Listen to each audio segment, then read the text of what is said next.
Hello बच्चों, good evening. आज के सेशन में हम लोग डिस्कशन करेंगे एक्टिवेशन एनर्जी के बारे में। एक्टिवेशन एनर्जी को किस रूप में डिफाइन करते हैं, इसको हम लोग समझेंगे। चलिए शुरुआत करते हैं। एक्टिवेशन एनर्जी, एक्टिवेशन एनर्जी,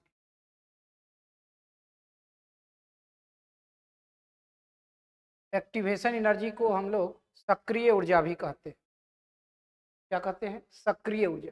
यहाँ पर हम लिख देते हैं सक्रिय ऊर्जा।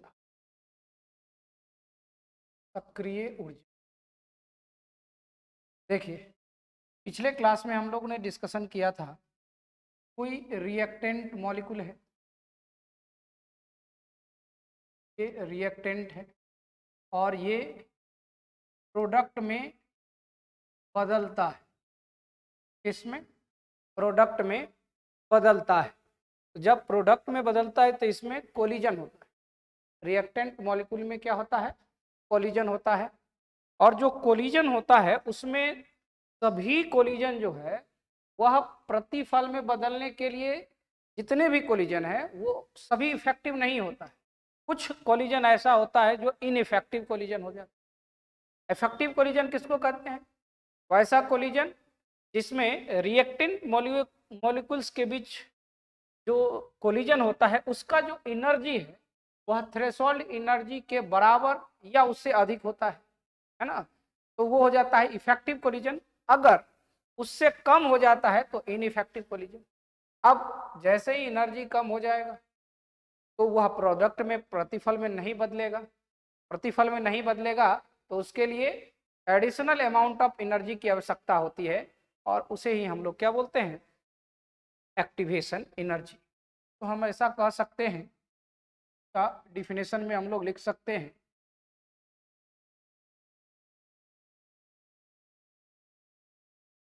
The minimum amount of the minimum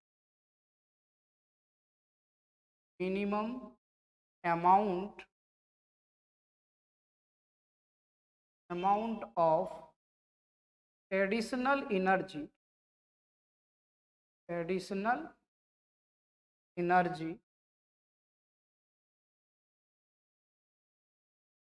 which require which require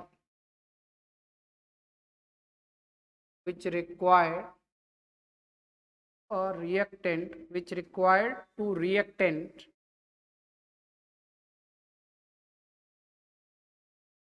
converted into which required to reactant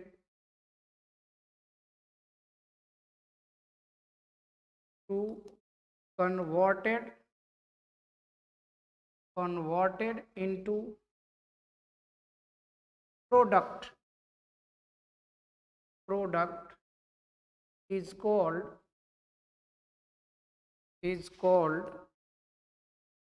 activation energy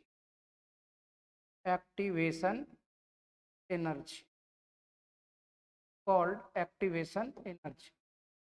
The minimum amount of additional energy which require to reactant to converted into product is called activation energy.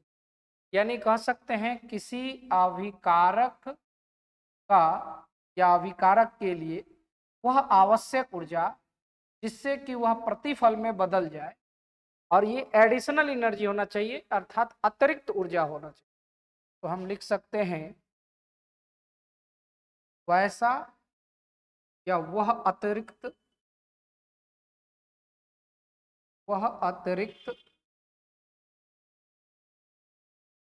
ऊर्जा या अतिरिक्त ऊर्जा की वह न्यूनतम मात्रा, ऐसे लिख सकते, ज्यादा सही रहेगा। अतिरिक्त ऊर्जा की वह न्यूनतम मात्रा जो किसी अभिकारक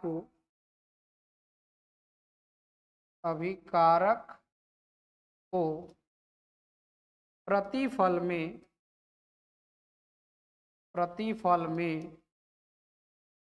बदलने के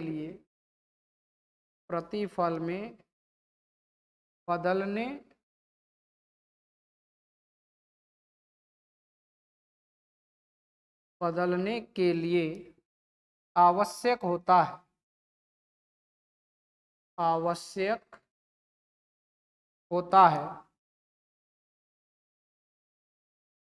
सक्रिय ऊर्जा कहलाता है। सक्रिय ऊर्जा कहलाता है।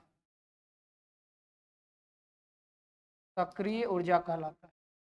यानी कोई अभिकारक है और उस अभिकारक को प्रतिफल में बदलना है।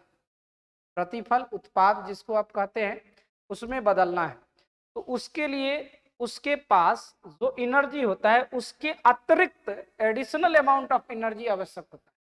यानी जब एडिशनल एक्स्ट्रा एनर्जी उसमें जोड़ते हैं, एक्स्ट्रा भी आप लिख सकते हैं, एक्स्ट्रा एनर्जी भी आप कह सकते हैं, तो वह प्रतिफल में बदल जाता है और ये ऊर्जा क्या कहलाता है? उसका एडिशनल एनर्जी कहलाता है। अर्थात यही ऊर्जा उसका एक्टिवेशन एनर्जी। जैसे आप सिंपल कह सकते हैं कि एक्टिवेट करने के लिए, उसको और प्रेरित करने के लिए, है ना, जो अमाउंट ऑफ एनर्जी, जो एक्स्ट्रा अमाउंट ऑफ एनर्जी इसमें जोड़ा जाता है वही कहलाता है एक्टिवेशन एनर्जी। एक्टिवेट करने के लिए जो अमाउंट ऑफ एनर्जी आता है वो एक्टिवेशन एनर्जी कहलाता है। और इस एक्टिवेशन एनर्जी को हम लोग ई से रिप्रेजेंट करते हैं, ई ए से रिप्रेजेंट करते हैं। यानी it is denoted by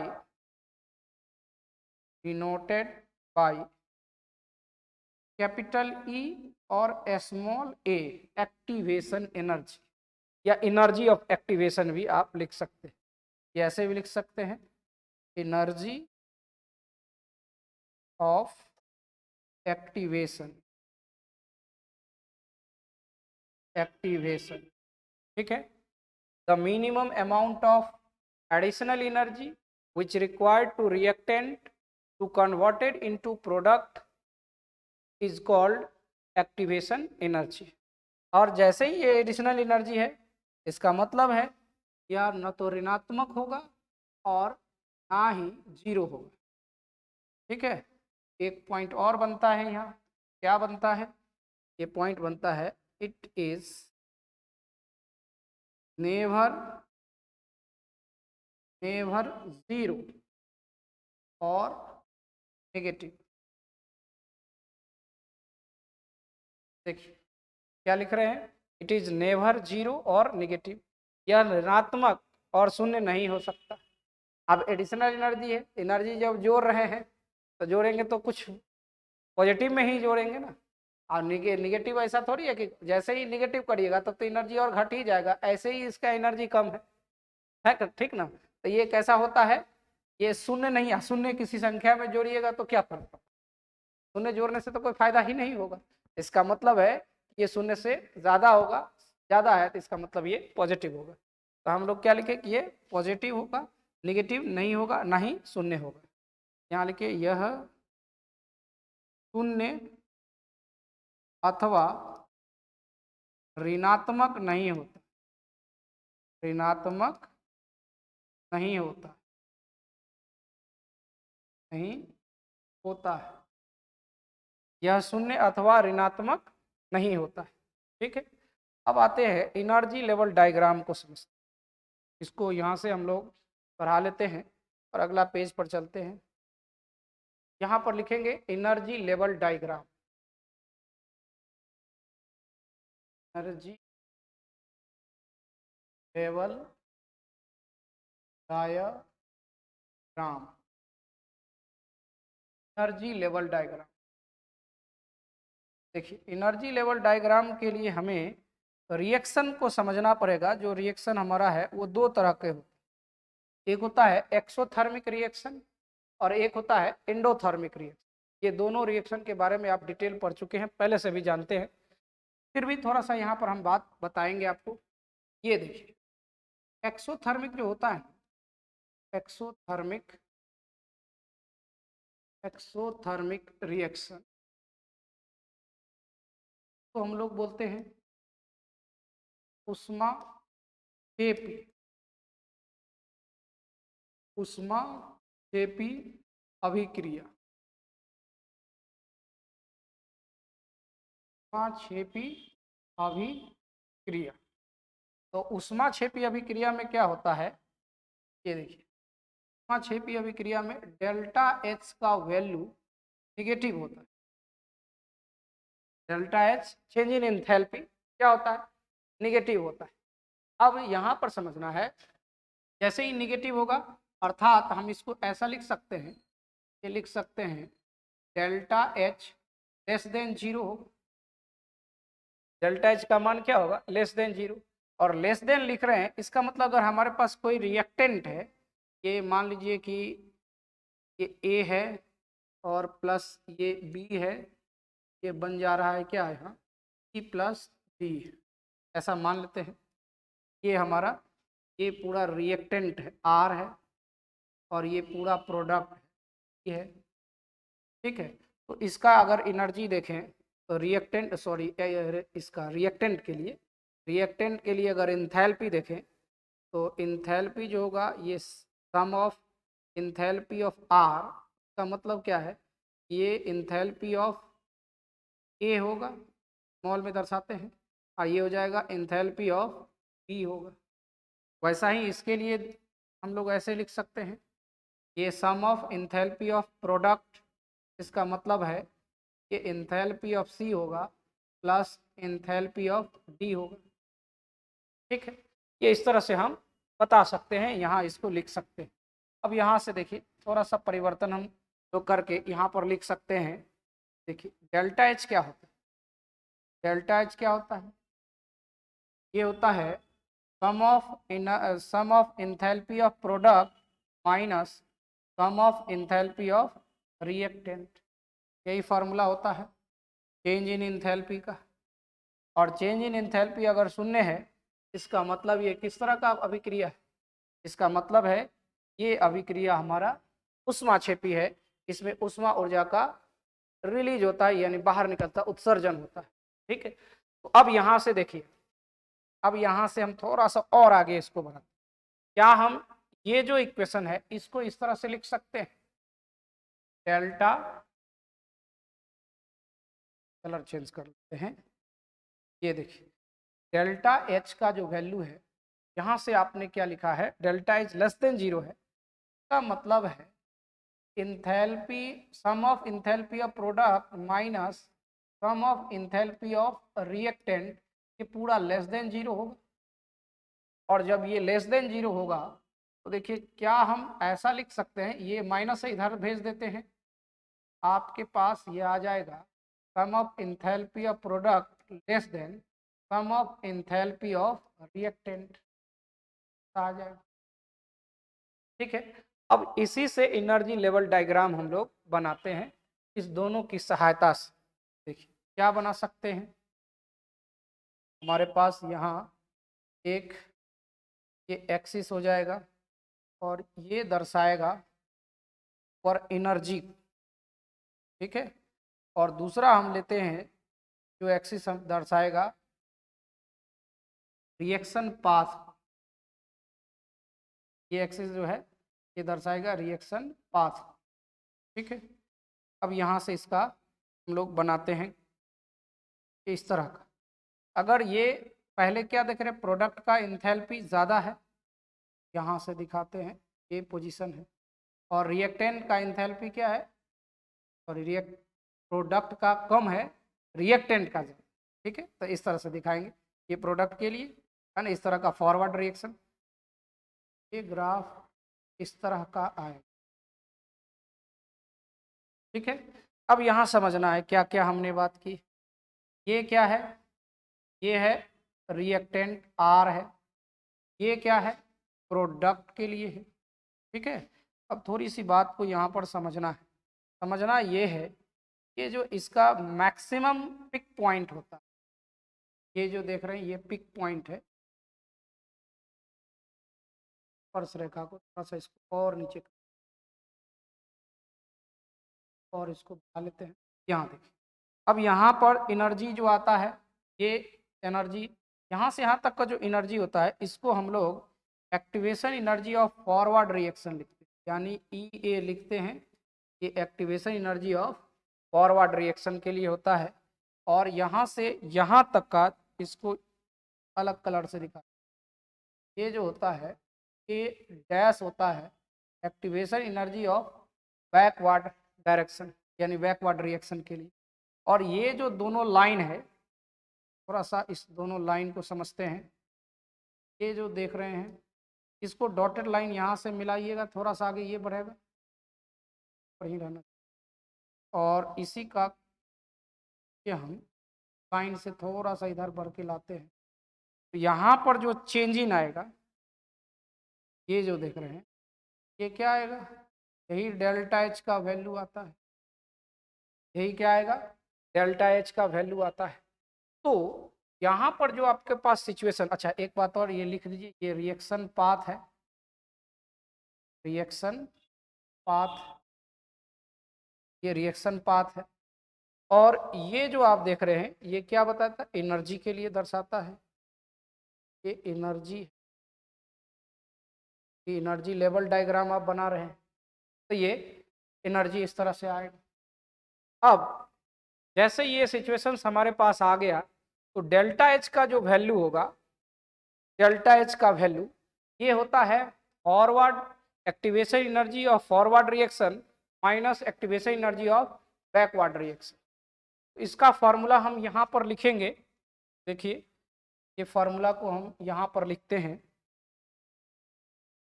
delta H है इक्वल टू होता है क्या, एक्टिवेशन एनर्जी, एक्टिवेशन एनर्जी ये फॉरवर्ड, फॉरवर्ड रिएक्शन के लिए, माइनस एक्टिवेशन एनर्जी यानी ई ए डैश, ये हो जाएगा किसके लिए, बैकवर्ड के लिए, बैकवर्ड, ठीक है, बैकवर्ड। थोड़ा सा और इधर इसको शिफ्ट करते हैं,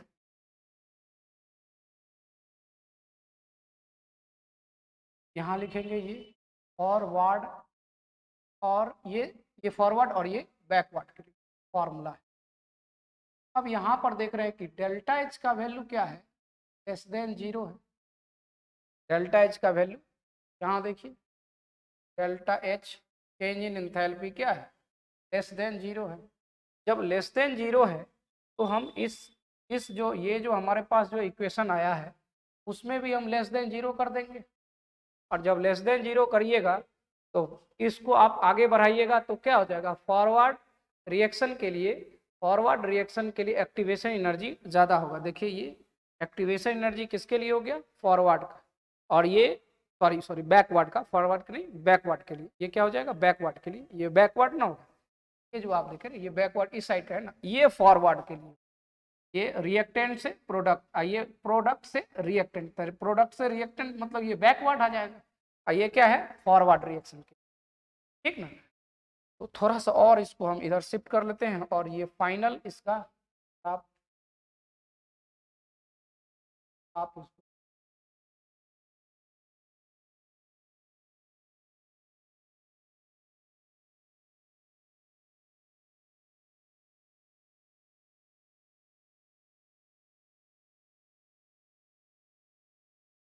ठीक है।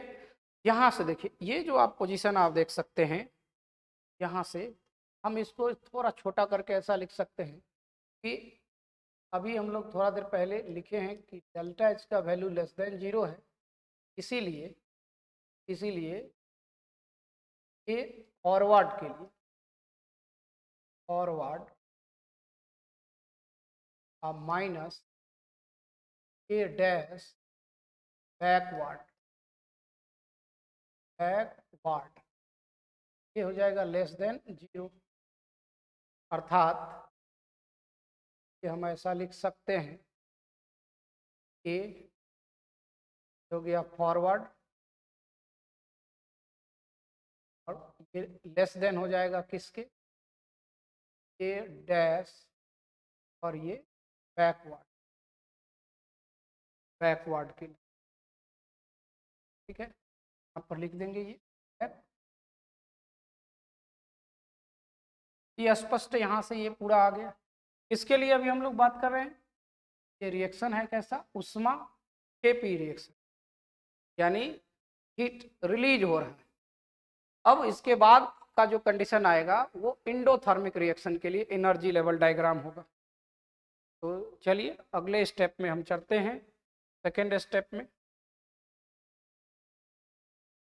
देखिए यहाँ पर हम लोग क्या करेंगे, हेडिंग में पॉइंट यहाँ बनाएंगे दूसरे नंबर के, और ये होगा endothermic, endothermic endothermic reaction, endothermic reaction को बोलते हैं उष्माशोषी अभिक्रिया, उष्माशोषी अभिक्रिया, अभिक्रिया, ये आ जाएगा क्या, उष्माशोषी अभिक्रिया। और जैसे ही उष्माशोषी अभिक्रिया है तो ये तो स्पष्ट रूप से आप पहले से जानते हैं, डेल्टा एच का वैल्यू यहाँ पॉजिटिव, डेल्टा एच क्या होगा, पॉजिटिव।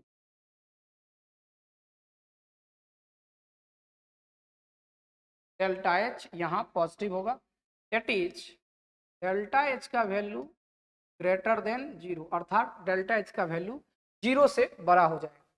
अब सिचुएशन उससे अलग है, मतलब डिफर है, उल्टा है। तो यहाँ पर अगर हमारे पास कोई रिएक्टेंट, मान लीजिए ये ए प्लस ये बी है और यहाँ सी प्लस ये डी हमारे पास बना हुआ है, तो क्या समझना है, यहाँ हमें ये जानना है कि ये तो रिएक्टेंट है और ये प्रोडक्ट है। रिएक्टेंट को हम आर और प्रोडक्ट को हम पी लिखते हैं। अब यहाँ पर अगर एंथैल्पी रिएक्टेंट का देखें तो ये sum of enthalpy of reactant लिखेंगे और ये इक्वल टू इंडिविजुअल का सबका जोड़ हो जाएगा। ये इसका एंथैल्पी एच ए ले लेते हैं प्लस यहाँ बी का एंथैल्पी एच बी हो जाएगा। उसी तरह से ये प्रोडक्ट के लिए अगर देखेंगे तो ये sum of enthalpy of product हो जाएगा, है ना, यहाँ हो जाएगा enthalpy of C plus enthalpy of D. अब वी नो डैट हम लोग जानते हैं, क्या जानते,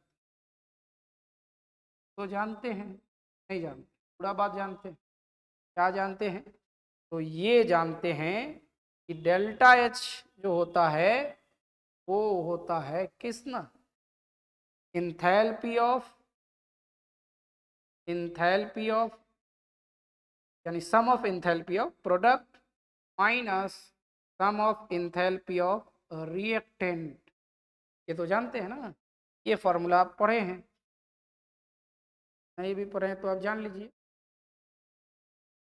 अब हम क्या करना चाहते हैं कि यहाँ से जो फॉर्मूला लिखा हुआ है ग्रेटर देन जीरो है, इसका मतलब है कि ये पूरा वैल्यू ग्रेटर देन जीरो होगा, यानी change in enthalpy sum of enthalpy of product minus sum of enthalpy of reactant is greater than zero.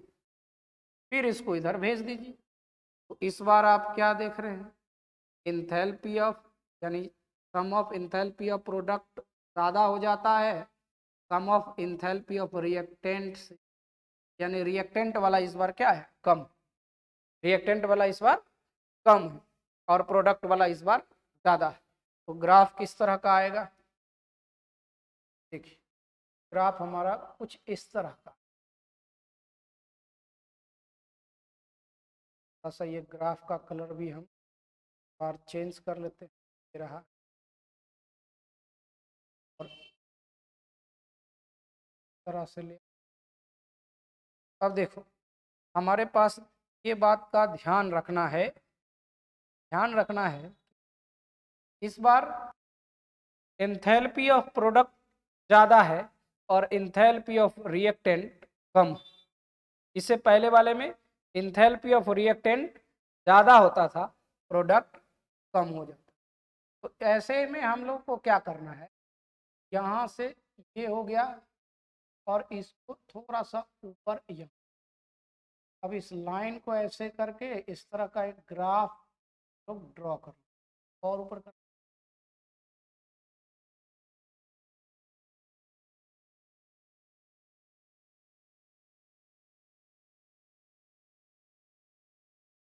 ये ऐसे आएगा, तो भी हमें ऊपर करना पड़ेगा थोड़ा।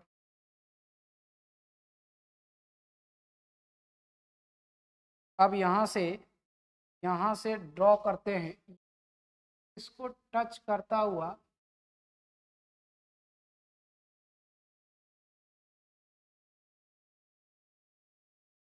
गुड, इसका कलर चेंज ताकि ये स्पष्ट रूप से दिखेगा। अब यहाँ से देखिए, ये इस बार आपके पास जो आप वैल्यू देख रहे हैं, ये जो है रिएक्टेंट है और यहाँ प्रोडक्ट और एक्टिवेशन एनर्जी है। देखिए ये फॉरवर्ड के लिए, और यहाँ से देखिए ये जो है ए डैश, ये बैकवर्ड के लिए। और फिर यहाँ से यहाँ तक को अगर इसको थोड़ा सा आगे बढ़ाएंगे, ट्रेवल कर इधर, और ये भी ट्रेवल करते हुए इसको, अब यहाँ से दोनों के बीच का डिफरेंस लिख लेते हैं। डिफरेंस जो होगा ये डेल्टा एच आएगा। ठीक है, जैसे ही देते ये रिएक्शन पाथ, ये तो स्पष्ट रूप से लिखना है रिएक्शन पाथ, ये रिएक्शन पाथ हो गया। और ये क्या देख रहे हैं, ये आपका एनर्जी लेवल का, एनर्जी। ठीक है, और के बाद जैसे ये आप एनर्जी के लिए आप यहाँ लिखे हैं, तो यहाँ से तो स्पष्ट रूप से सब दिख रहा है। तो दिख रहा है तो आप डेल्टा एच बराबर क्या लिखते हैं, ये फार्मूला क्या लिखते हैं, ये ई ए यानी activation energy of forward reaction, forward minus E A dash, ये हो जाएगा किसके लिए, बैकवर्ड के लिए, ठीक है।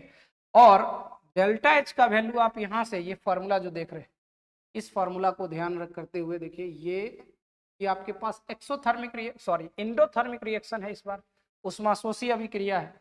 इसका मतलब है कि ए फॉरवर्ड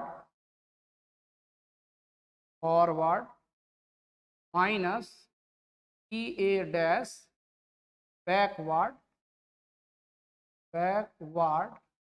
ये क्या होगा, ग्रेटर देन 0 हो जाए।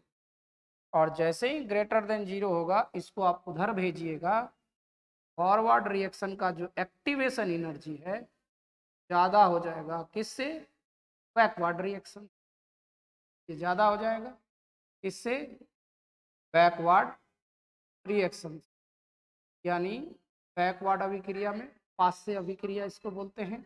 फॉरवर्ड मतलब अग्रिम अभिक्रिया, मतलब आगे की तरफ, है ना। तो इस तरह से ये हमारा एक्टिवेशन एनर्जी का ग्राफ आ जाता है किसी रासायनिक अभिक्रिया में, प्रोडक्ट, रिएक्टेंट और प्रोडक्ट के लिए, और एक्सोथर्मिक और एंडोथर्मिक दोनों रिएक्शन के लिए हम लोग इस तरह से ग्राफ बनाते हैं। इसके बाद हम लोग बात करते हैं टेम्परेचर कॉफिशिएंट का। चलिए आज हम लोग यहीं रहने देते हैं, अगले क्लास में टेम्परेचर कॉफिशिएंट का डिस्कशन।